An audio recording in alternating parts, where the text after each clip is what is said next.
Assalamualaikum warahmatullahi wabarakatuh. Kembali lagi di channel Portal Dimensi dan tentunya masih bersama saya Kang Slamet di sini. Kali ini Kang Slamet akan menceritakan sebuah kisah yang berjudul Antasena Mahendra alias Buto Ringin, kebangkitan raksasa buto terkutuk yang menciptakan bencana di masa lalu. Cerita ini ditulis oleh Ristory, dan sebelum kita masuk ke ceritanya, buat kalian yang belum subscribe channel ini, tekan tombol subscribe-nya terlebih dahulu dan tekan tombol notifikasinya agar kalian tidak ketinggalan cerita terbaru dari Portal Dimensi. Gak usah berlama-lama lagi, langsung saja kita masuk ceritanya. Alas Buto Ringin.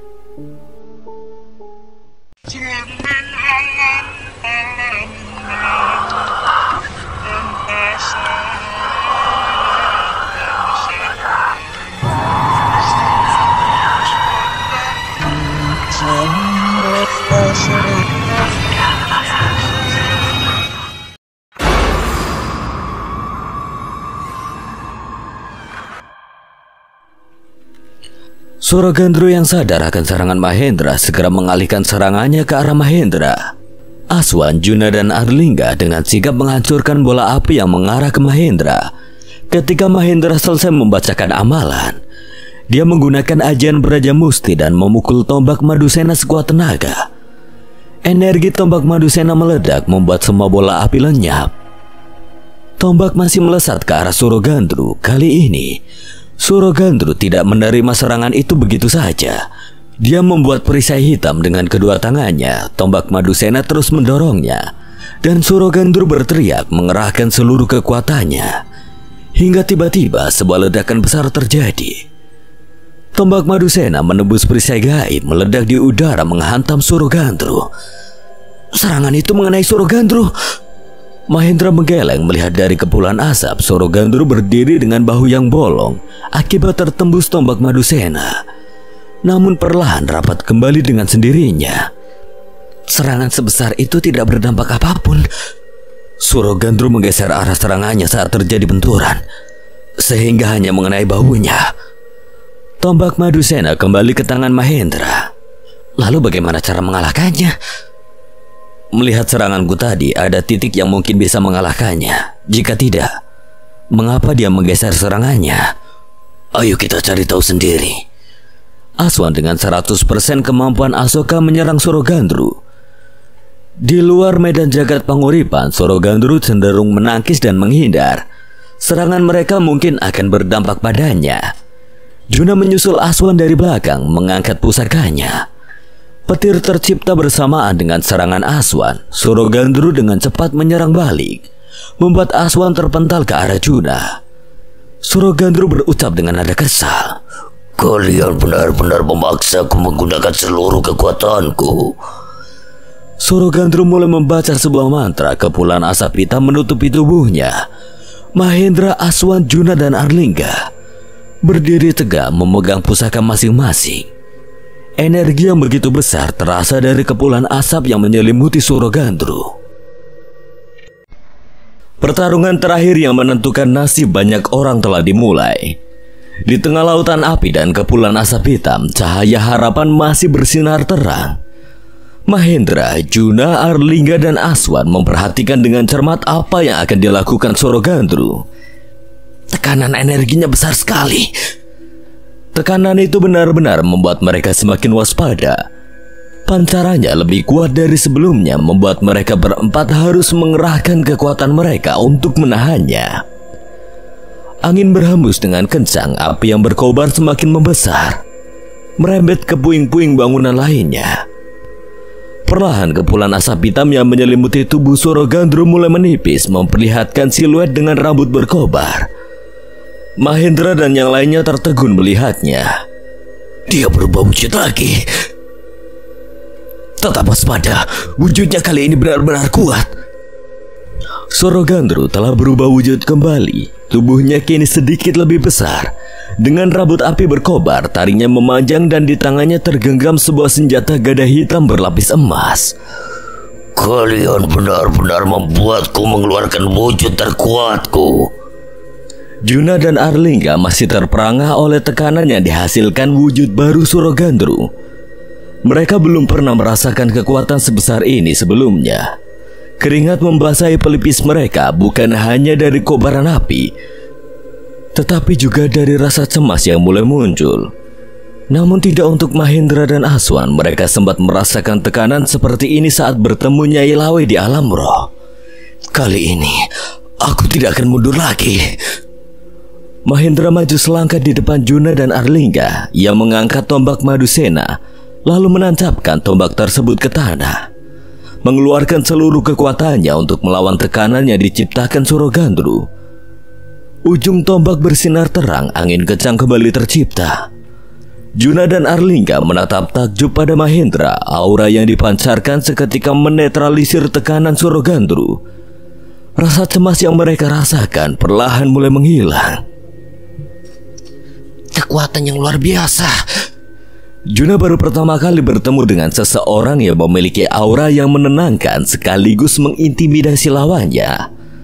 Sedangkan Arlingga tidak menyangka ini tidak seperti Mahendra yang dulu bertarung bersamanya saat berhadapan dengan Patikolo Agni. Sebenarnya seberapa kuat Mahendra sekarang? Mahendra berlatih sangat keras untuk ini. Dia belum mengeluarkan semua kekuatannya.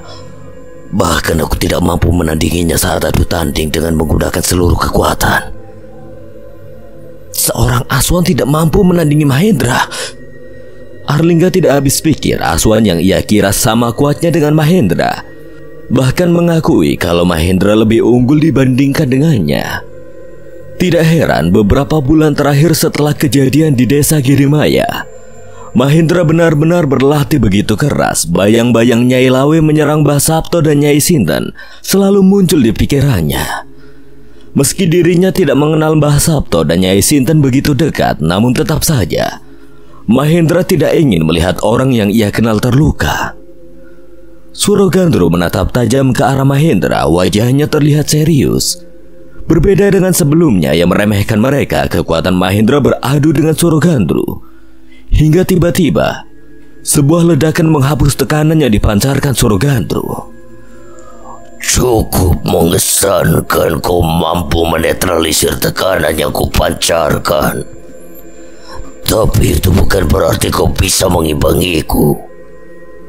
Dia mengangkat senjata gada hitam dan mengayunkannya ke arah Mahendra, menciptakan serangan dari angin yang memadat. Mahendra bersiap untuk menerima serangan itu, namun sebuah kilatan petir menghantam serangan tersebut, disusul oleh sebuah tebasan putih yang menghapus serangan Surogandru. Juna melangkah ke sisi kiri Mahendra. Aku di sini untuk bertarung bersama, bukan untuk menyaksikan pertarungan kalian. Arlingga melangkah berdiri di sisi kanan Mahendra, tatapannya menatap serius ke arah Surogandru. Surogandru memang kuat, namun aku juga tidak ingin tinggal diam begitu saja. Sudah banyak penderitaan yang dia ciptakan. Sebesar apapun kekuatannya, aku akan tetap berdiri, bertarung bersama kalian. Mahendra tersenyum melihat mereka menjadi semangat kembali tanpa harus memperdulikan kekuatan besar Surogandru. Baiklah, mari kita keluarkan semua yang kita miliki. Dengan kehadiran mereka di sisinya, Mahendra merasa lebih kuat. Mereka semua memegang pusaka mereka dengan erat, siap untuk menghadapi serangan berikutnya. Surogandru mungkin telah mengeluarkan wujud terkuatnya, namun mereka juga tidak akan menyerah. Kemenangan adalah satu-satunya pilihan dan mereka akan berjuang hingga titik darah penghabisan. Kalian terlalu percaya diri untuk bisa mengalahkanku. Belum ada yang mampu mengalahkan wujud terkuatku. Jika Senapati kembali pun tidak akan mampu mengalahkan kekuatanku ini.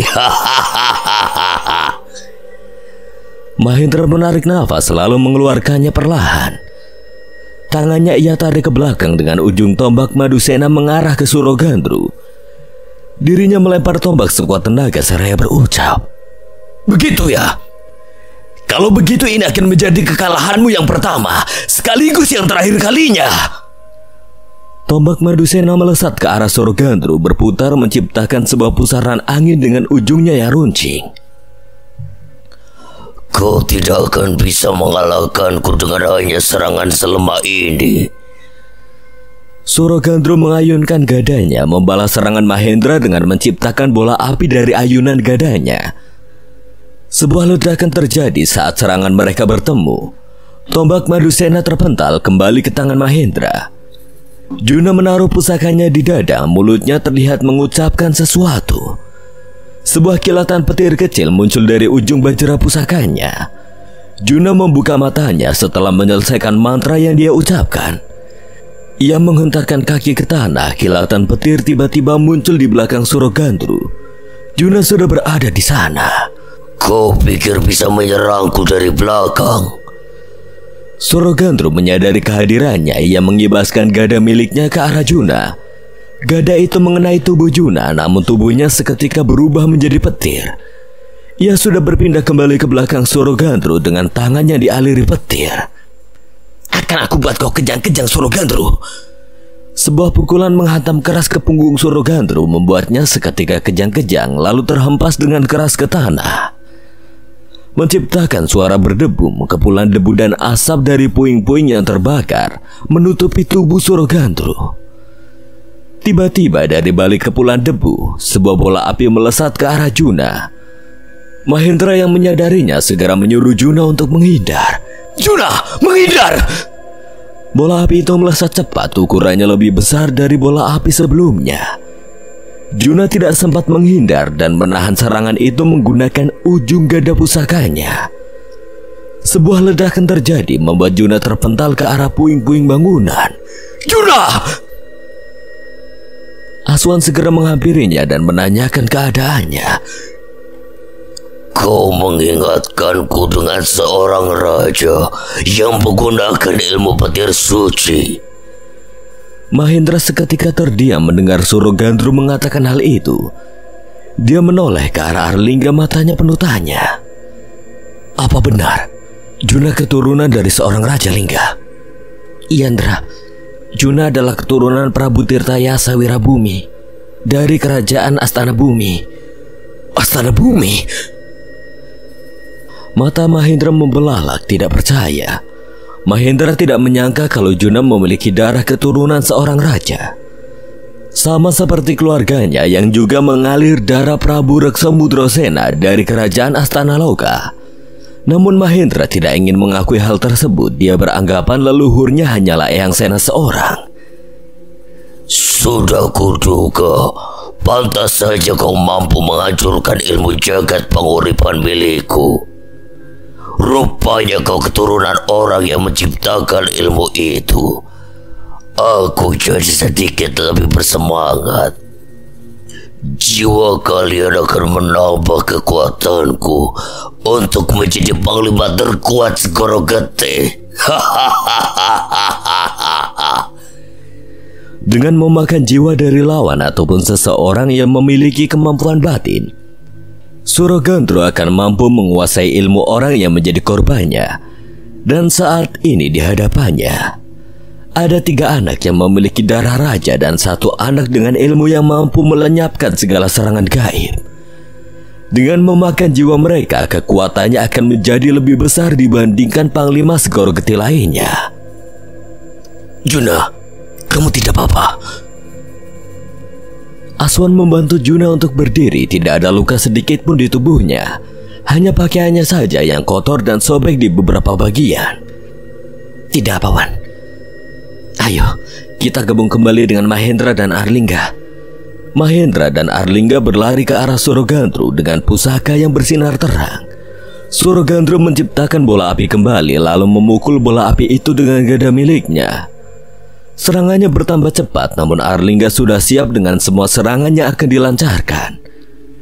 Dirinya mengayunkan belatinya melancarkan tebasan cahaya manunggal ke arah bola api tersebut. Seketika bola api yang dilancarkan Surogandru lenyap tanpa jejak. Aku akan melenyapkan semua seranganmu.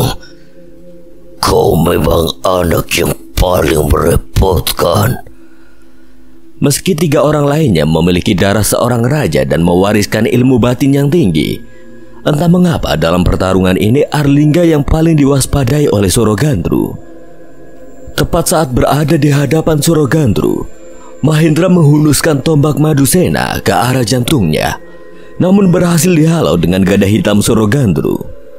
Senjata mereka beradu menciptakan percikan api kecil. Mahendra terdorong cukup jauh. Arlingga melompat ke sisi kanan Surogandru lalu mengibaskan cahaya manunggal dari belati miliknya. Surogandru mengubah arah serangannya, mengayunkan gada miliknya dengan cepat ke arah Arlingga. Meski tubuhnya besar, kekuatannya benar-benar luar biasa. Dirinya mampu bergerak dengan cepat. Arlingga terpental cukup jauh, menabrak dinding rumah hingga roboh. Lingga! Mahendra ingin menghampirinya namun tidak jadi. Arlingga keluar dari reruntuhan dengan tubuh yang kotor dan sedikit luka di sikunya. Dia memberi kode pada Mahendra dengan mengacungkan jari jempolnya, tanda kalau dirinya baik-baik saja.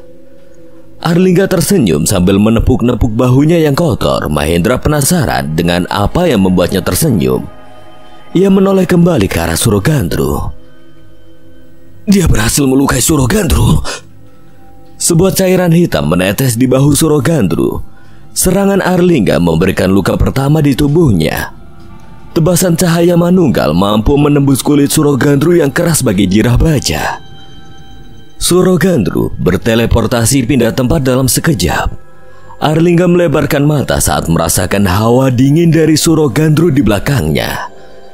Mahendra yang baru menyadari hal itu terkejut. Surogandru mengangkat gada hitamnya, mengayunkan ke arah Arlingga seraya berucap, "Kau harus kuhabisi lebih dulu." Sebelum serangan gada itu mengenai Arlingga, tiba-tiba petir besar menyambar menghentikan serangannya. Sebuah kilatan cahaya bergerak cepat muncul, membawa Arlingga menjauh dari sana. Itu adalah Aswan dengan kemampuan 100% Asoka. Dia membawa Arlingga ke sisi Mahendra. Beruntung Juna tepat waktu melancarkan serangan petirnya. Jika terlambat sedikit saja, mungkin Arlingga akan lenyap dengan serangan Surogandru. Surogandru masih berdiri tegak. Wajahnya terduduk dengan tubuh mengeluarkan asap seperti habis dipanggang. Dia mengerang kesal, mengangkat gadanya lalu menghantamkannya ke tanah. Sebuah retakan tanah mengarah ke mereka berempat. Mereka berhasil menghindari serangan retakan itu dengan melompat, namun Surogandru tidak berhenti begitu saja. Dengan satu kibasan gadanya, dia membuat mereka yang masih melompat di udara terpental ke arah yang berbeda. Cairan merah keluar dari mulut Mahendra. Juna mendapat luka di kepalanya akibat benturan keras. Arlingga menerima luka sobekan di lengannya, namun Aswan tidak menerima luka apapun. Dengan insting tajamnya, dia mampu menghindari serangan tiba-tiba dari Surogandru. "Mahendra, cepat pulihkan Juna dan Arlingga. Aku akan menahan Surogandru." Mahendra mengangguk mengerti. Ia menggunakan kemampuan batu panca hijau yang berada di cincin Pancasona. "Juna, Arlingga, mendekatlah. Duduk bersila bersama aku, pejamkan mata kalian." Meski tidak membuat mereka sembuh total, setidaknya ini mampu meredakan rasa sakit dan mengurangi luka yang ada. Aswan menyerang Surogandru dengan cakarnya. Beberapa kali dirinya mengenai tubuh Surogandru, menciptakan luka cakaran, namun luka-luka itu seketika sembuh dengan sendirinya. Aswan tidak berhenti menyerang.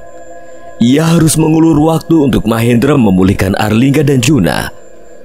Meski sulit melawan Surogandru seorang diri, Aswan tetap bersikeras menahannya bagaimanapun caranya. Beberapa kali Aswan juga harus menahan serangan gada Surogandru yang kuat.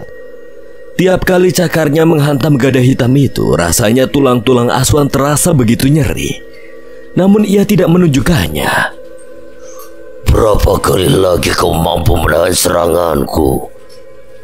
Tulang-tulang di tubuhmu akan hancur dengan gada milikku. Asal kau tahu, tanpa tulang di tubuh pun aku akan terus menyerangmu." Surogandru tersenyum sinis, selalu menangkap tangan Aswan dengan gerakan yang cepat. Aswan menarik tangannya untuk melepaskan diri, namun cengkeraman Surogandru begitu kuat, membuat Aswan merasakan sakit yang belum pernah ia rasakan sebelumnya. Jika tidak ada energi Asoka, mungkin tulang tangannya akan remuk dengan mudah. Surogandru mengangkat gadanya lalu menghantam tubuh Aswan berkali-kali. Cairan merah bermuncaratan dari mulut, hidung, dan kepalanya. Kesadarannya hampir pudar, tubuhnya terasa sesak akibat hantaman gada hitam Sorogandru. Sorogandru tertawa lalu melakukan serangan terakhir yang begitu keras ke arah perut Aswan. Seketika cairan merah muncrat dari mulutnya, tubuhnya terhempas begitu kencang, merobohkan beberapa puing-puing dinding rumah terbengkalai. Mahendra membuka matanya selesai menyembuhkan Juna dan Arlingga. Matanya terbelalak saat melihat Aswan terhempas begitu kencang ke arah puing bangunan. Itu serangan yang benar-benar keras. Aswan!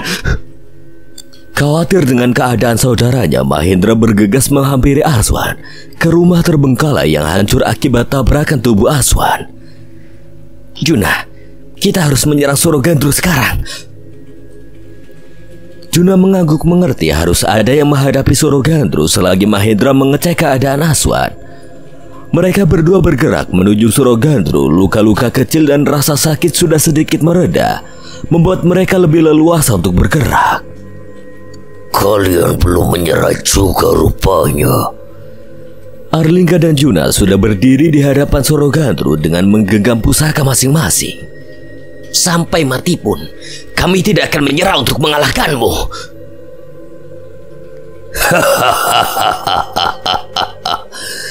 Kau mirip seperti Prabu Tirtayasa saat kerajaannya diserang oleh seorang pati yang mendapatkan ilmu dari Skoroketi.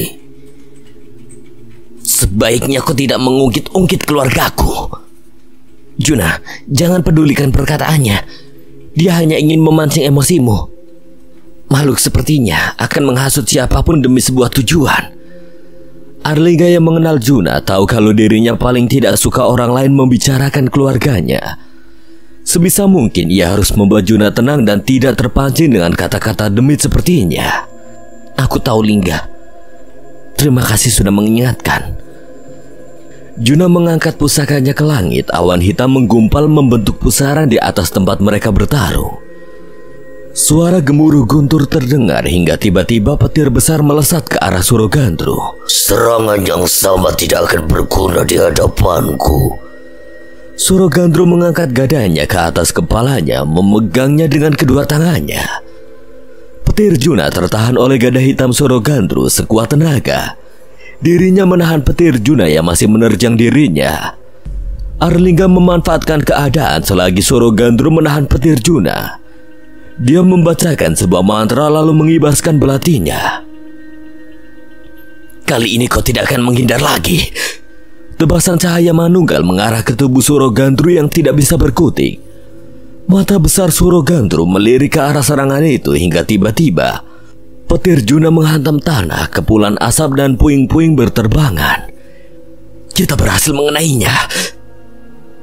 Juna menatap ke arah kepulan, tidak ada hawa keberadaan Sorogandru di sana. Dia menghindarinya. Apa? Sementara itu di tempat yang berbeda, Mahendra mencari Aswan di antara puing-puing bangunan yang berserakan. Hatinya berdebar kencang saat menemukan saudaranya tertimbun bebatuan dari dinding tanah liat dan kayu-kayu yang hancur. Bertahan, lawan! Mahendra segera menyingsingkan lengan baju, menyingkirkan bebatuan satu persatu dan menemukan Aswan terbaring tidak sadarkan diri. Tubuhnya dipenuhi cairan merah. Aswan! Mahendra berteriak, suaranya penuh dengan kepanikan. Dia segera duduk bersila di dekatnya, lalu membacakan sebuah amalan menggunakan kemampuan batu panca hijau. Cahaya hijau muncul dari cincin pancasona menyelimuti tubuh Aswan. Luka-luka kecil mulai sembuh, tetapi luka-luka besar yang Aswan terima tetap menganga. Nafas Aswan benar-benar lemah. Ketakutan mulai menyelimuti hati Mahendra. Dia melepas cincin pancasona dari jarinya lalu memakaikannya pada Aswan agar cahaya hijau tetap menyelimuti tubuh saudaranya. Paling tidak ini bisa membuat tubuhnya bertahan dan tidak bertambah parah. Teman Mas, kenapa? Tiba-tiba roh anak kecil yang sebelumnya mereka temui sewaktu sampai di desa Randu Kidul menghampiri mereka. Kamu bawa teman Mas ke ruangan sana saja. Di sana tidak ada semak belukar dan bersih dari puing-puing. Jadi teman Mas bisa lebih nyaman.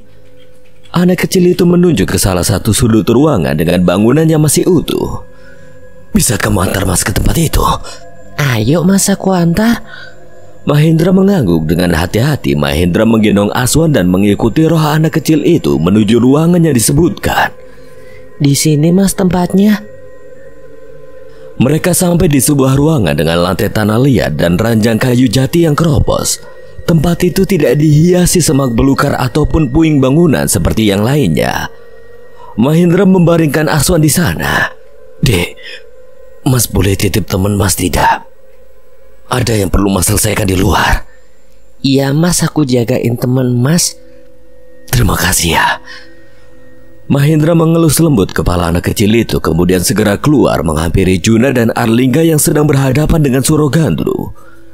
Di luar tempat mereka bertarung menjadi lautan api yang semakin membara. Angin berhembus kencang, langit hitam bergemuruh dan beberapa kali petir besar turun dari langit. Petir Juna. Mahendra mempercepat langkahnya melewati reruntuhan yang dihiasi kobaran api. Rasa panas dari api itu seolah tidak terasa pada dirinya yang kesal melihat Aswan dibuat babak belur oleh Surogandru. Langkahnya mantap, tatapannya fokus mengarah ke tempat Surogandru berada.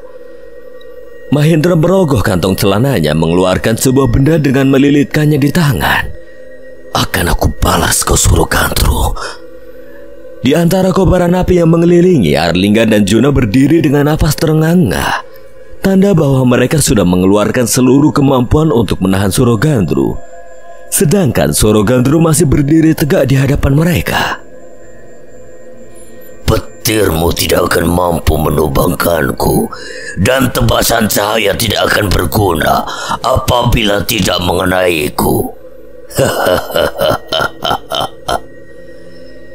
Dia mengayunkan gada hitamnya ke arah mereka berdua. Juna membaca sebuah mantra membuat pertahanan dengan ujung gada pusakanya. Meski percuma, namun setidaknya ini bisa meredam serangannya. Ini adalah akhir untuk kalian berdua. Surogandru menghantamkan gadanya dengan keras. Juna mengerahkan sisa kekuatannya, memfokuskan energi pada ujung gada pusakanya. Arlingga mengaliri Juna dengan energi batinnya melalui punggung Juna. Kalian tidak akan mampu menghalau seranganku. Juna dan Arlingga sudah mencapai batasnya. Perlindungan dari ujung gada mulai melemah. Mereka sudah tidak mampu menahannya lagi. Kekuatan Surogandru benar-benar kuat. Gada hitam Surogandru menembus pertahanan mereka. Juna dan Arlingga tidak akan sempat menghindarinya lagi. Sebuah ledakan energi terjadi. Serangan Surogandru tertahan. Gelombang angin dari bentrokan membuat Juna dan Arlingga terhempas beberapa meter. Siapa yang menahan serangan itu? Arlingga berdiri melindungi matanya dari debu dan bara yang berterbangan. Ia berusaha melihat orang yang menahan serangan Surogandru. Senyuman merekah di wajahnya saat mengetahui siapa orang itu. Itu Mahendra. Mahendra menangkis serangan itu dengan pukulannya. Tangan Mahendra mengeluarkan asap putih yang menguap dan dilapisi aura putih. Sebuah tasbih melilih di tangannya. Bentrokan kekuatan mereka menciptakan gelombang angin yang menghempaskan bangunan yang terbakar, membuat api di area pertarungan mereka semakin terbuka. Mahendra dan Surogandru terpental mundur. Kekuatan mereka seimbang, tidak seperti sebelumnya yang dengan mudah dihempaskan oleh Surogandru. Bocah Jayandaru, akan aku balas kau karena sudah melukai saudaraku. Mahendra menatap tajam ke arah Surogandru. Tangannya mengepal dengan kencang, ingin membalaskan apa yang sudah ia lakukan pada saudaranya Aswan. Surogandru melirik ke arah tangan kanan Mahendra yang memunculkan aura putih dari tasbih miliknya. Raut wajah Surogandru seketika berubah, terlihat kesal namun juga bercampur dengan rasa cemas. Terima kasih, kalian sudah menahan dia.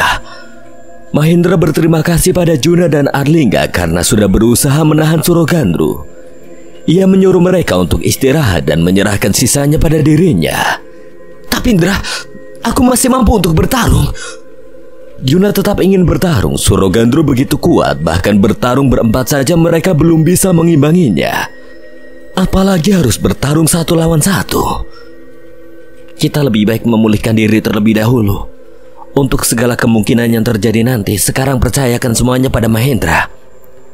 Arlingga menyarankan untuk mereka memulihkan kondisi terlebih dahulu. Jika memaksa untuk bertarung, itu justru akan membuat Mahendra tidak bisa leluasa. Terlebih lagi, tenaga mereka juga sudah mencapai batasnya. Serangan dan pertahanan sudah melemah. Juna termenung mempertimbangkan perkataan Arlingga. Setelahnya mengangkat wajahnya menatap Mahendra. Baiklah kalau begitu. Tapi jika dirimu dalam keadaan terpojok ataupun terkena serangan, aku akan langsung bertindak. Mahendra mengangguk lalu kembali menatap ke arah Surogandru. Di mana bocah Jayan Daru yang satunya?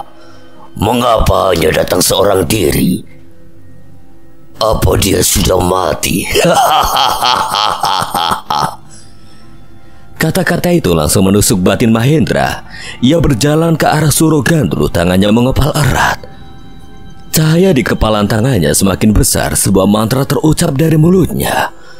Tulang-tulang saudaramu itu pasti sudah hancur akibat seranganku. Tawa Surogandru semakin menggema, namun Mahendra tidak memperdulikan ucapannya. Dengan kemampuan ajian Wiraga Kencana, Mahendra melesat seperti angin dan tiba-tiba sudah berada di belakang Surogandru yang masih tertawa. Dengan sekuat tenaga, Mahendra memukul kepala belakang Surogandru. Seketika, tawa Surogandru berhenti, wajahnya mencium tanah dengan keras. Lubang besar tercipta akibat benturan tersebut. Surogandru bangkit seraya memegang kepalanya yang terasa pusing. Akan aku buat kau merasakan apa yang Aswan rasakan. Tanpa Surogandru sadari, sebuah pukulan kembali menghantam pipinya hingga mencekung, mematahkan satu dari taringnya akibat terkena pukulan keras itu. Surogandru terpental menabrak bangunan yang sudah terbakar. Kurang ajar kau bocah Jayan Daru. Dari balik kobaran api, Surogandru kembali bangkit dan menerjang Mahendra. Sembari mengayunkan gada miliknya dalam sepersekian detik sebelum gada itu hampir mengenai Mahendra, ia bergeser membuat serangan itu tidak mengenainya. Namun dampak dari serangan itu membuat seluruh bangunan di sekitarnya terhempas dan semakin porak-poranda.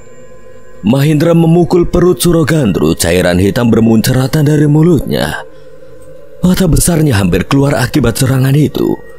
Juna yang memperhatikan pertarungan mereka tidak menyangka melihat kemampuan Mahendra kali ini. Bagaimana Mahendra tiba-tiba bisa sekuat ini? Juna merasa kekuatan Mahendra meningkat pesat dari sebelumnya.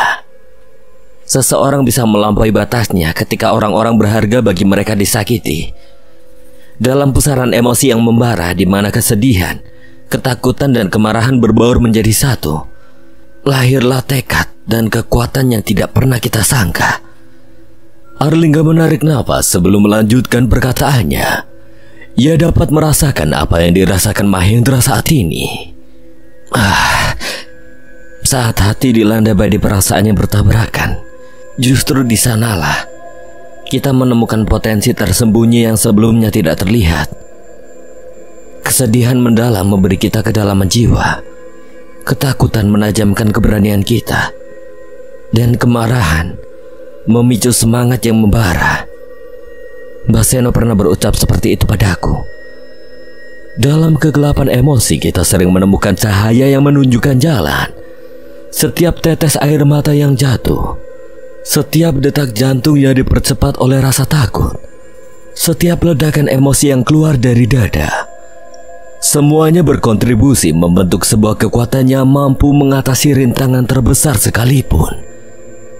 Inilah paradoks kehidupan, bahwa dari titik terendah dan dari perasaan yang paling kompleks, kita dapat bangkit dengan kekuatan yang melebihi apa yang pernah kita bayangkan.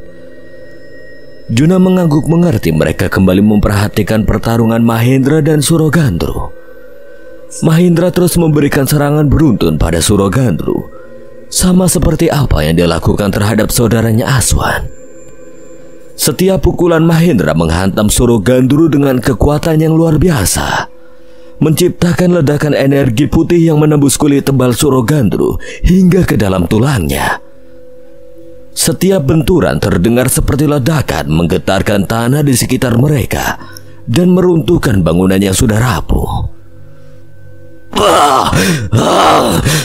Surogandru mengerang, cairan hitam dari mulutnya menetes ke tanah. Ada apa, Surogandru? Apa kau merasakan sakit di tubuhmu? Kau bagaimana bisa? Surogandru tidak percaya bahwa serangan Mahendra benar-benar membuatnya merasakan sakit. Aura putih dari tasbih milik Mahendra mampu menembus pertahanan kuat Surogandru, membuat makhluk itu merasakan nyeri yang belum pernah ia rasakan sebelumnya. Aku tidak akan kalah lagi dari Trajaya Daru. Surogandru bangkit kembali, masih berusaha menyerang Mahendra. Dirinya menciptakan bola api besar yang dilemparkan ke arah Mahendra sebelum melesat maju mengayunkan gadanya. Mahendra tidak sepenuhnya siap menghadapi serangan itu. Ia menangkis serangan Surogandru dengan kedua tangannya yang dialiri energi tasbih. Tubuhnya terpental mundur, tulang tangannya terasa nyeri meski berhasil menangkisnya. Namun kekuatan Surogandru begitu besar hingga mampu menembus pertahanannya. Mahendra memanggil tombak Madusena, menggenggamnya dengan tangan yang terlilit tasbih. Akan kulenyapkan kau dengan satu serangan ini, bocah Jayandaru. Surogandru membaca sebuah mantra membuat gada hitamnya memunculkan asap hitam. Mahendra bisa merasakan kekuatan hitam yang meluap dari gada Surogandru. Aku tidak boleh terkena serangan itu. Mahendra tahu jika tidak bertindak, perkataan Surogandru akan menjadi kenyataan.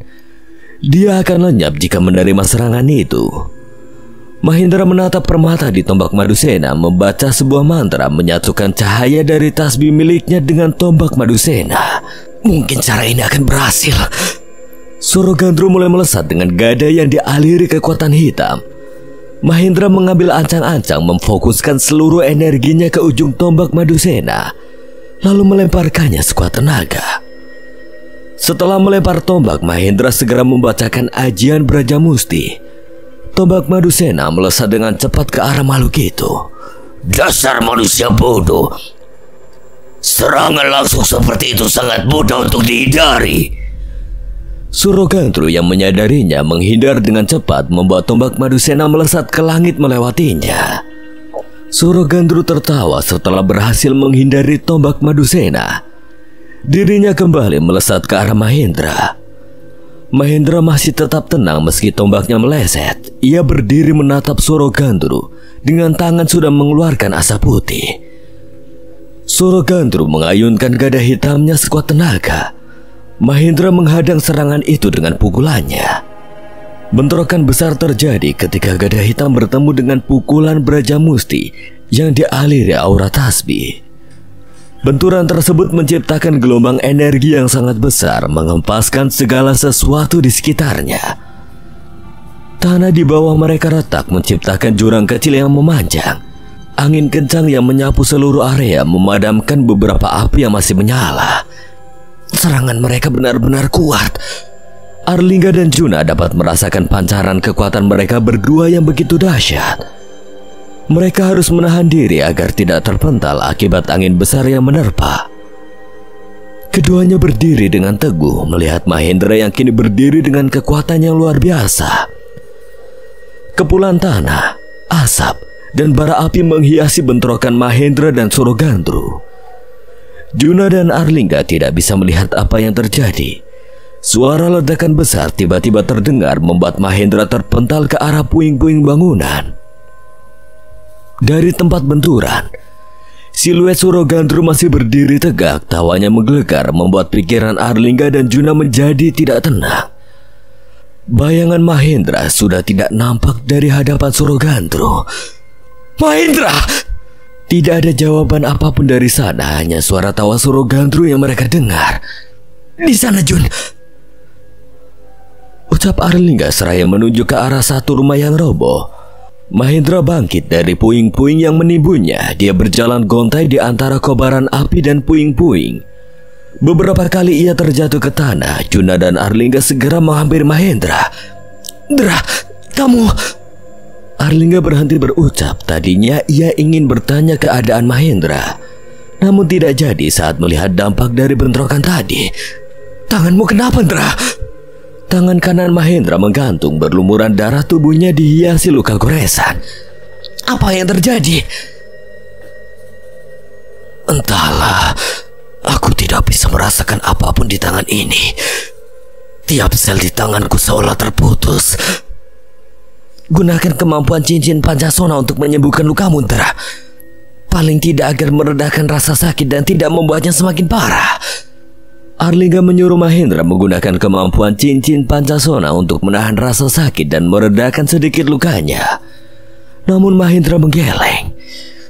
Cincin Pancasona sedang aku pakaikan ke Aswan agar luka-luka di tubuhnya tidak bertambah parah. Tapi luka yang kamu terima ini juga cukup parah, Ndra. Mahendra menggeleng, dirinya tidak ingin melepaskan cincin Pancasona demi menahan luka yang diterima Aswan. Arlingga dan Juna termenung, ada perasaan haru yang menusuk jantung mereka. Surogandru keluar dari kepulauan asap. Pandangan mereka bertiga seketika berpaling ke arahnya. Ini adalah ujung hidup kalian. Akan aku berikan waktu untuk kalian mengucapkan kata-kata terakhir. Demit keparat, akan aku habisi kau. Wah, anak keturunan Prabu Tirtayasa mencoba ingin menjadi pahlawan. Sudah kubilang padamu, jangan sebut nama keluargaku. Emosi Juna dan Arlingga membuncah, mengingat Mahendra dan Aswan yang sudah menerima luka yang cukup parah. Namun Surogandru masih berdiri menertawakan mereka. Juna dan Arlingga melangkah ingin menghadapi Surogandru. Juna, Lingga, berhenti. Mereka berhenti lalu menoleh ke arah Mahendra yang sudah memasang wajah tersenyum. Arlingga dan Juna saling pandang, tidak mengerti apa maksud dari senyuman Mahendra. Mata Mahendra mengarah ke langit yang berada di belakang Surogandru. Juna dan Arlingga mengikuti arah pandangnya. Bola mata mereka melebar saat melihat sesuatu di sana. Itu tombak Madusena. Tombak Madusena berputar dengan energi putih yang meruncing, melesat dengan cepat ke arah Surogandru. Surogandru yang merasa dirinya sudah menang tidak menyadari hingga tombak Madusena menembus punggungnya hingga dada. Apa ini? Mata Surogandru melebar. Dia menyentuh dadanya yang sudah berlubang seraya bertanya-tanya apa yang terjadi. Tombak Madusena kembali melesat ke arah langit setelah menembus tubuh Surogandru. Bagaimana bisa? Bukannya tadi Surogandru menghindarinya? Sebelum seranganku beradu, aku sudah memperhitungkan kalau Surogandru pasti akan menghindari serangan itu. Surogandru memfokuskan kekuatannya hanya untuk menyerang, bukan untuk menangkis tombak Madusena. Maka dari itu, aku mengantisipasinya dengan memfokuskan seluruh kekuatanku pada tombak Madusena, sekaligus membacakan sebuah amalan untuk menargetkan Surogandru. Tombak Madusena tidak akan berhenti sebelum mengenai tubuhnya. Berarti kamu menahan Surogandru tidak dengan kekuatan penuh sehingga menyebabkan luka separah itu. Aku sudah tahu kalau ini akan terjadi. Namun aku tidak peduli harus kehilangan satu tanganku ketimbang korban terus berjatuhan akibat penderitaannya diciptakan Surogandru. Arlingga dan Juna terdiam sejenak, merenungkan perkataan Mahendra. Mereka menyadari betapa besarnya tanggung jawab yang dipikulnya demi melindungi orang-orang yang dia cintai. Sementara itu di desa Songgolawu, Mbah Darso, Reza, Kuncoro dan yang lainnya masih berjaga di seberang sungai. Lantunan doa terus mereka ucapkan menjaga agar tidak ada sosok yang mengganggu warga lagi. Mbah Darso menyipitkan mata ke arah alas Butoringin. Kabut yang diciptakan Juna perlahan menghilang, dirinya berpaling memperhatikan pinggiran sungai. Sosok-sosok kuntilanak yang bertengger di pepohonan dan beberapa pocong yang bersembunyi di pepohonan sudah menghilang. Sepertinya Juna dan yang lainnya sudah berhasil mengusir sosok yang berada di alas Butoringin. Berarti sudah tidak ada demit lagi, Mbah? Masih ada, namun tidak dengan sosok-sosok yang ingin menyerang desa. Mbah Darso sebagai kepala desa setempat yang memiliki kemampuan melihat sosok tak kasat mata, tahu kalau di sungai ini tidak hanya ada sosok dari alas buto ringin, namun mereka tidak mengganggu. Tapi bukan buto kan, Mbah? Bukan, mereka penunggu asli sungai ini. Mbah Darso penasaran dengan apa yang terjadi di alas buto ringin. Ia berpaling ke arah Torik dan Ragil. Torik, Ragil, kalian boleh kembali ke rumah singgah. Desa sudah aman. Saya dan kedua teman Mahendra akan mengecek keadaan di alas buto ringin. Torik dan Ragil mengangguk mengerti, sedangkan Reza dan Kuncoro saling tatap dengan wajah cemas. Bayangan mengenai sarang buto membuat mereka menelan ludah. Ke alas buto ringin, Mbah? Lah iya, kalian temannya Mahendra, pasti memiliki kemampuan khusus juga kan seperti mereka. Tapi Mbah, kami kesini. Tidak mungkin jika tidak memiliki kemampuan tapi masih tetap datang ke sini. Reza berpaling ke arah Kuncoro yang sedang menggaruk-garuk kepalanya. Dalam hatinya berkata, kalau mereka kesini hanya demi tumpeng 2 meter, bukan untuk berurusan dengan demit. Mbah, sebenarnya kami...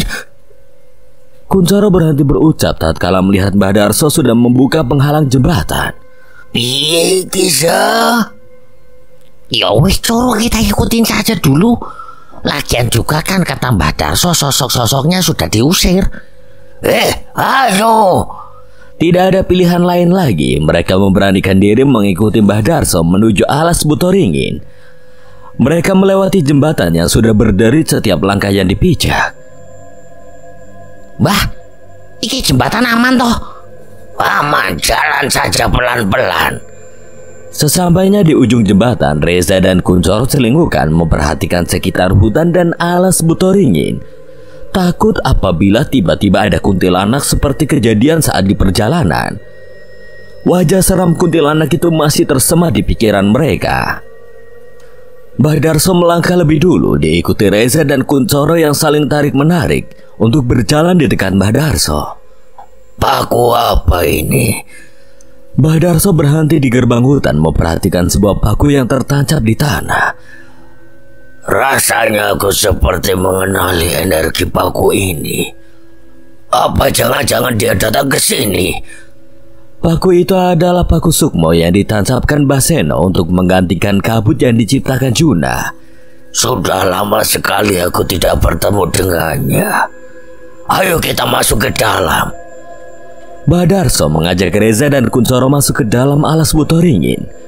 Baru menginjak selangkah, Reza dan Kuncoro secara bersamaan mengelus tengkuk mereka masing-masing. Mbah Darso menoleh ke arah mereka. Ada apa? Tidak Mbah, ini dicokot lemut. Kuncoro mengangguk meyakinkan Mbah Darso karena sudah terlanjur. Dibilang memiliki kemampuan seperti Mahendra, Reza berlagak seolah dirinya memang memiliki kemampuan khusus. Energi gaib di sini begitu menyeramkan.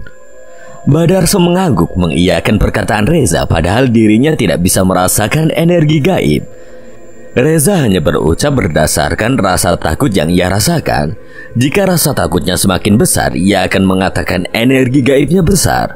Begitu juga sebaliknya. Berhati-hatilah, mereka bisa muncul di mana saja.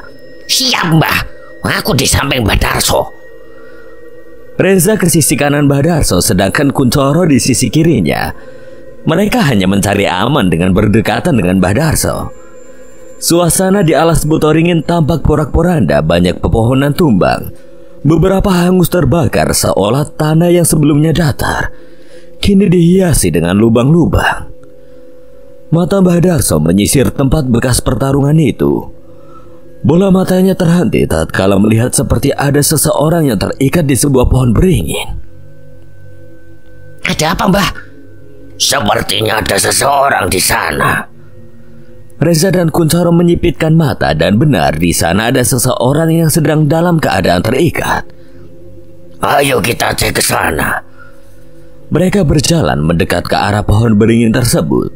Semakin dekat rupanya semakin terlihat jelas seorang parubaya dengan pakaian Jawa coklat bergaris. Namun tiba-tiba Mbah Darso berhenti melangkah, matanya menatap lurus ke arah pohon beringin tersebut. Reza dan Kuncoro terbelalak, segera bergeser lebih dekat dengan Mbah Darso. Di sana ada 3 sosok yang mendekati parubaya itu. Dari sisi kiri ada sosok kuntilanak merah dan di sisi kanan ada genderuwo dan pocong hitam. Mbah, mending kalian urus kuntilanak merah itu, biar aku yang urus pocong hitam dan genderuwo itu. Mbah Darso melangkah lebih dekat menghampiri pocong hitam dan genderuwo, sedangkan Reza dan Kuncoro mereka saling tatap. Dengan mata berkaca-kaca, mereka tidak memiliki kemampuan apapun untuk berhadapan dengan kuntilanak itu. Bahkan untuk mengendalikan rasa takut saja mustahil baginya. Bisa. Reza melirik ke arah kuntilanak merah yang bertengger di dahan pohon. Dari kejauhan masih tampak jelas rupanya yang hancur dan menyeramkan. Waduh, serem banget kuntilanaknya, Curu. Reza terdiam sejenak berpikir mencari solusi yang terbaik untuk mereka berdua. Sepertinya memang harus mengeluarkan kemampuan kita, Curu. Reza menyuruh telinga Kuncoro untuk mendekat, berbisik padanya mengenai sebuah rencana yang tiba-tiba muncul di benak Reza. Wah, masa harus mengeluarkan jurus itu, Tos ya? Ya mau gimana lagi? Cuma itu satu-satunya cara. Mau gak mau harus mengeluarkan kemampuan kita. Lagi pula tidak ada Mahendra dan yang lainnya di sini. Aku rasa bukan masalah mengeluarkannya. Kuncoro terdiam sebelum mengambil keputusan. Ia harus mempertimbangkannya terlebih dahulu. Yo wis, kita keluarin jurus itu. Reza dan Kuncoro saling pandang. Di mata mereka terpancar keyakinan kalau jurus mereka akan berhasil. Siap, Curu. Kuncoro mengambil kuda-kuda, membungkuk layaknya predator yang ingin menerjang mangsanya. Siap, Za. Ikuti apa-apa dariku. Setelah itu kita bergerak secara bersamaan. Kuncoro mengangguk. Reza mulai menghitung. 1, 2, 3, sekarang. Dengan gerakan cepat, Kuncoro mulai mengatupkan kedua tangan di atas kepalanya, lalu menggelepar di tanah dengan lidah yang keluar masuk. Tubuhnya meliuk-liuk layaknya seekor ular.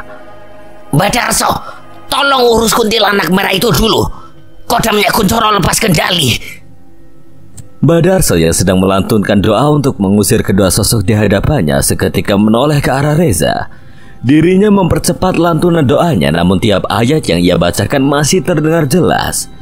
Kedua sosok itu seketika menghilang. Apa yang terjadi dengan anak itu? Mbah Darso mempercepat langkah menghampiri mereka.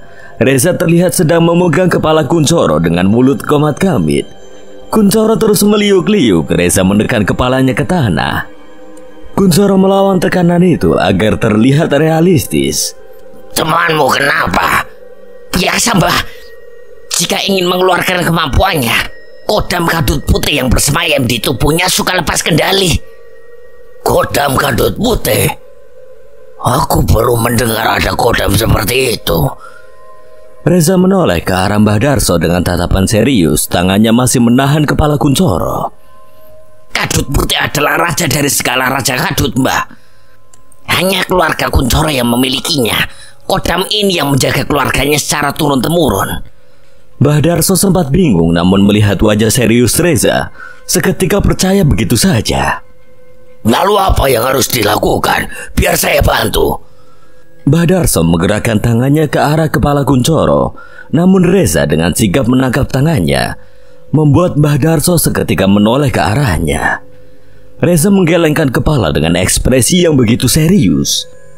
Biar saya yang mengurus dia, Mbah. Raja kadut sulit untuk dikendalikan. Mbah Darso tolong urus kuntilanak merah itu saja.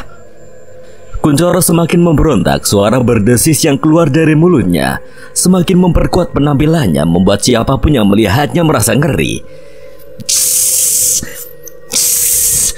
Tuh, Mbah. Dia akan memberontak lebih parah lagi jika orang lain yang menanganinya. Baiklah kalau begitu. Saya yang akan mengurus kuntilanak merah itu. Mbah Darso segera menghampiri kuntilanak itu. Reza masih menekan kepala Kuncoro. Saat tidak melihat Mbah Darso, Reza meregangkan tangannya. Kuncoro berhenti menggeliat hingga tiba-tiba Mbah Darso berbalik arah kembali. Kuncoro kembali menggeliat. Reza menekan kembali seraya berkomat kamit. Aman Mas Reza. Reza tidak menjawab. Mulutnya masih berkomat kamit. Dia hanya mengacungkan jari jempol sebagai jawaban. Mbah Darso melantunkan ayat-ayat suci di hadapan kuntilanak merah itu. Makhluk itu menatapnya tajam lalu terbang melayang ke arah Mbah Darso. Namun saat Mbah Darso melantunkan doa dengan keras, kuntilanak itu seketika menghilang. Mbah Darso kembali ke tempat Reza dan Kuncoro yang kini dalam keadaan terduduk. Nafas mereka berdua kembang kempis agar terlihat seperti habis terjadi pertarungan batin. Kalian tidak apa-apa? Tidak apa-apa, Mbah. Cuma capek saja. Melawan Kodam yang memiliki titel raja membuatku harus mengeluarkan banyak tenaga. Kemampuan teman-teman Mahendra memang benar-benar hebat. Mbah Darso mengajak Reza dan Kuncoro menghampiri sosok yang terikat di pohon beringin. Namun sebelum itu, Mbah Darso menanyakan keadaan Kuncoro yang masih memegangi kepalanya. Bagaimana keadaanmu, Kuncoro? Saya baik-baik saja, Mbah. Kodam Raja Gatot sudah mampu saya kendalikan kembali.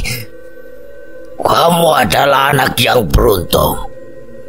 Tidak banyak orang yang memiliki kodam, apalagi kodam itu adalah raja dari bangsanya. Saya bahkan sampai tidak bisa merasakan energi gaib dari sosok yang berada di tubuhmu. Kuncoro menyeringai sambil menggaruk-garuk kepalanya yang tidak gatal. Mbah Darso benar-benar tidak menyadari kalau mereka hanya berpura-pura melakukan adegan kerasukan dengan tujuan agar tidak berurusan dengan kuntilanak merah. Mereka segera berjalan menuju pohon beringin. Kuncoro mendekat ke arah Reza dan berbisik kepadanya. Lain kali gantian kamu yang kerasukan, ya. Yowes, aman. Seenggaknya jurus kita berhasil. Mata Mbah Darso yang berjalan lebih dulu seketika berhenti dengan mata terbelalak saat melihat wajah orang yang terikat di sana. Ini Kikarta. Mbah Darso mengenali pria parubaya yang telah dikalahkan Juna itu. Mbah Darso kenal dengan orang ini. Kikarta adalah salah seorang yang ingin menyerang desa Songgolawu. Lalu siapa yang mengikatnya di sini, Mbah? Kemungkinan Juna atau Aswan karena mereka yang menjaga gerbang alas Butoringin, wilayah Songgolawu. Tanpa menunggu lebih lama, Mbah Darso segera melepaskan tali yang mengikat Kikarta, lalu menyuruh Reza dan Kuncoro membantunya membawa Kikarta ke balai desa.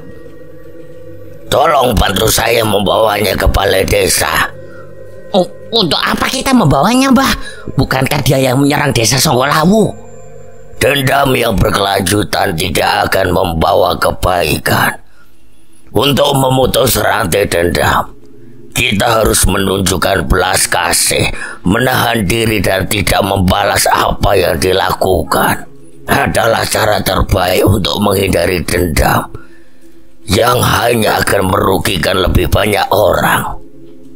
Reza dan Kuncoro mengangguk mengerti. Mereka bersiap untuk menggotong tubuh Kikarta yang tidak sadarkan diri. Namun sebelum mereka sempat menyentuhnya, Mbah Darso menahan mereka. Tunggu, jangan mendekat. Reza dan Kuncoro seketika mundur beberapa langkah bersama Mbah Darso. Dari tubuh Kikarta muncul kepulan asap hitam yang membentuk pusaran. Portal gaib.